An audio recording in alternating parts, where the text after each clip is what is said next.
आदाब नाज़रीन, GK web TV में आपका खैर मकदम। मैं हूँ ज़ुबैर कुरैशी और आज के अहम मौज़ूआत हैं। जनरल बाजवा की जानिब से अमन की पेशकश खुशाइंद। महबूबा मुफ्ती कहा, अमन का रास्ता जम्मू कश्मीर से होकर गुजरता है।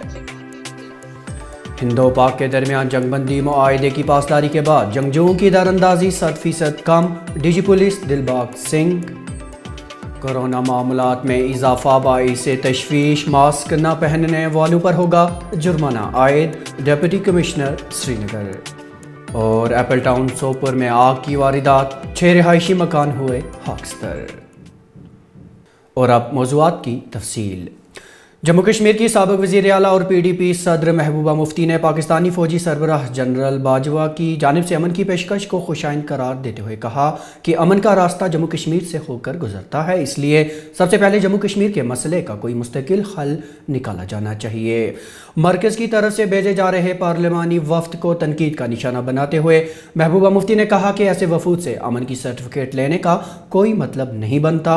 अगर हकीकत में ज़मीनी हक़ाइक़ जानना है तो कश्मीर के अवाम से बात की जानी चाहिए।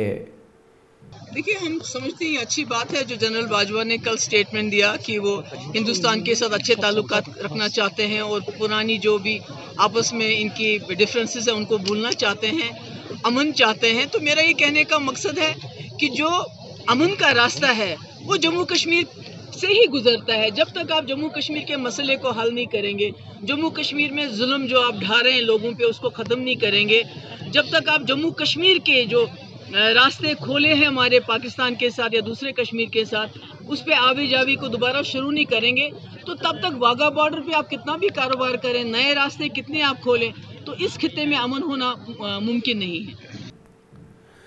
जम्मू कश्मीर पुलिस के सरबराह दिलबाग सिंह ने कहा है कि हिंदो पाक के दरमियान जंगबंदी मुआहदे पर अमल दरामद पर इत्तफाक के बाद सरहदों पर दरअंदाजी की कोशिश 100% बंद हुई है। उन्होंने कहा कि पिछले कुछ अरसे से ड्रोन्स के जरिए मंशियात इस तरफ भेजे जा रहे थे और मंशियात के साथ कभी कभार हथियार और नकदी रकम भी भेज दी जाती थी।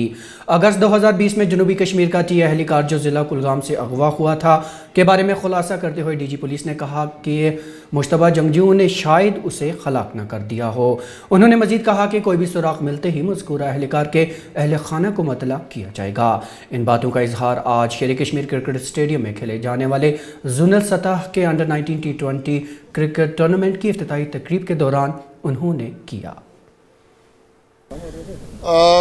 अगर मैं ये कहूँ कि जो तोहफे में सामान मिल रहा है जो नशाखोरी का तो उधरी से आ रहा है, तो मुझे लगता है कि आपको ये बात काफ़ी क्लियर हो जाएगी, चाहे वो हमारे कश्मीर के बॉर्डर से होकर के आए, चाहे रजौरी पुंछ के बॉर्डर से होकर के आए, या फिर जम्मू कठुआ सांबा के बॉर्डर से होके आए। पिछले कुछ अरसे से तो नारकोटिक्स को जो ड्रोन्स के जरिए ड्रॉप करने की कार्रवाई भी शुरू हो गई है और जितनी बड़ी नारकोटिक्स की खेप पकड़ी गई हैं, मेरे ख्याल में ये अनप्रेसिडेंटेड है। हम लोग पुलिस की तरफ से बहुत ऑर्गेनाइज तरीके से इस एक्टिविटी को काउंटर करने के लिए वचनबद्ध हैं और पूरी कोशिश कर रहे हैं। क्राइम ब्रांच के अंदर एक नया wing ANTF anti narcotics task force करके खोला गया है जो हर रोज़ कोई ना कोई अच्छा काम इस जमन में कर रहा है। तो मैं इसीलिए कह रहा हूँ कि पंजाब में भी जो तस्करी हुई, पीछे एक ट्रक भर के ड्रग्स का वहाँ पर आया था, टारी बॉर्डर पे पकड़ा गया, उसके तार जम्मू में भी जुड़े थे और उधर पंजाब में भी जुड़े थे। आगे कहाँ कहाँ जाना था, पूरे मुल्क को सप्लाई उसकी हो सकती थी। तो उसकी जो तस्करी का रूट जो है, जो सप्लाई है, वो उसी जगह से होके आती है। और कई बार अकेले नारकोटिक्स ही नहीं आती, साथ में हथियार भी आता है और कैश भी आता है। So that means climatic conditions have been changing, so can we expect that the infiltration will be increased in coming time? मैं ये तो नहीं कह सकता क्योंकि इस वक्त जो इन्फिल्ट्रेशन पहले के मुकाबले में बहुत हद तक चेक हुई है। एक तो सिक्योरिटी ग्रिड हमारी बहुत अच्छी रही जिसने बहुत अच्छा काम किया पूरे साल के दौरान। दूसरा, हाल ही में जो सीज़ फायर की घटनाएं बॉर्डर के ऊपर होती थी उस पर लगभग 100% इस वक्त तो रुकावट आ गई है जब से फिर से बातचीत आपस में हुई है। तो मुझे लगता है कि अभी इन्फिल्ट्रेशन की कोई बहरहाल इत्तला ऐसी नहीं है।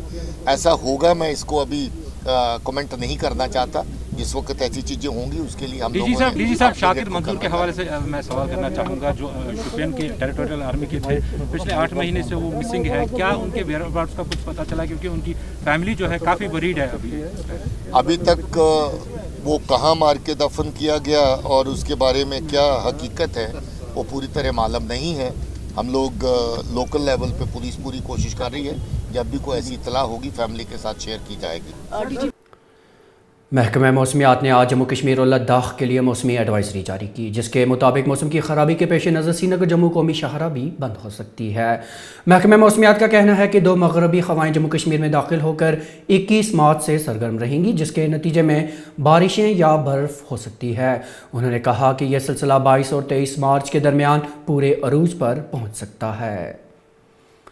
शुमाली कश्मीर के एप्पल टाउन सोपुर में आज सुबह आग की एक वारदात में 6 रिहायशी मकान खाकस्तर हो गए। तफसीलात के मुताबिक कस्बा सोपुर के महाराजपुरा इलाके में एक रिहायशी मकान से आग नमूदार हुई, जिसके शोलों ने मुतसिल मकानों को भी अपनी लपेट में ले लिया।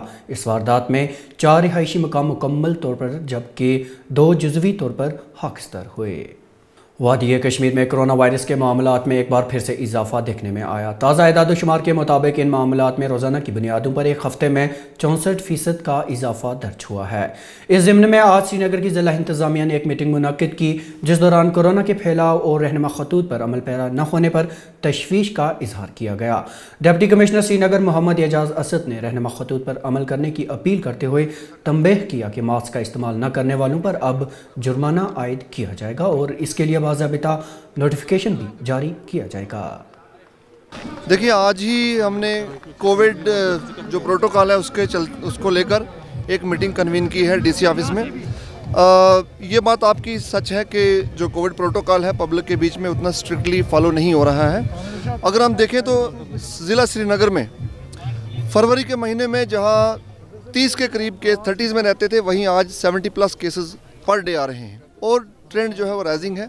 और जो सूरत हाल महाराष्ट्र में है, तमिलनाडु में है, दूसरी रियासतों में है, जम्मू कश्मीर यूटी में भी उस सूरत हाल से बचने के लिए हमें कोविड प्रोटोकॉल स्ट्रिक्टली फॉलो करना होगा। और आज डिस्ट्रिक्ट एडमिनिस्ट्रेशन ने ये फैसला लिया है कि पब्लिक प्लेसेस में अभी 2-3 दिन तक उसका ऐलान भी होगा। उसके बाद 2-3 दिन के नोटिस के बाद पब्लिक प्लेसेस में कोई भी शख्स अगर विदाउट मास्क मिलेगा फ़ाइन भी होगा। और हमने ये भी फैसला किया है कि कोविड जो रैपिड टेस्टिंग है वो मौके पर ऑन स्पॉट होगी।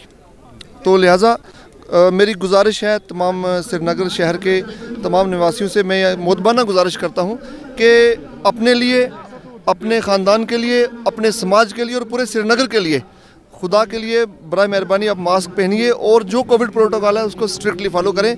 क्योंकि हम जो पैटर्न देख रहे हैं, जो महाराष्ट्र में है, तमिलनाडु में है और दूसरी जगहों में देखने को मिल रहा है, खुदा न खास्ता उससे बचने के लिए हमें सख्त से सख्त जो प्रोटोकॉल है उसको स्ट्रिक्टली फॉलो करना होगा।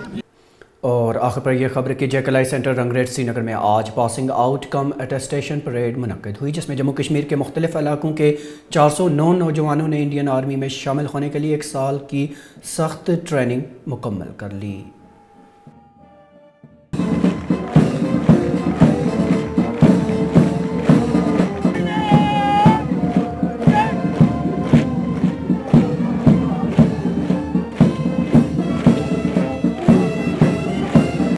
तो अब तक की खबर में नाज़रीन इतना ही, लेकिन इजाज़त लेने से पहले आपको बताते चलें कि उर्दू खबरों का ये बुलेटिन ग्रेटर कश्मीर की ऑफिशियल वेबसाइट पर दस्तयाब है।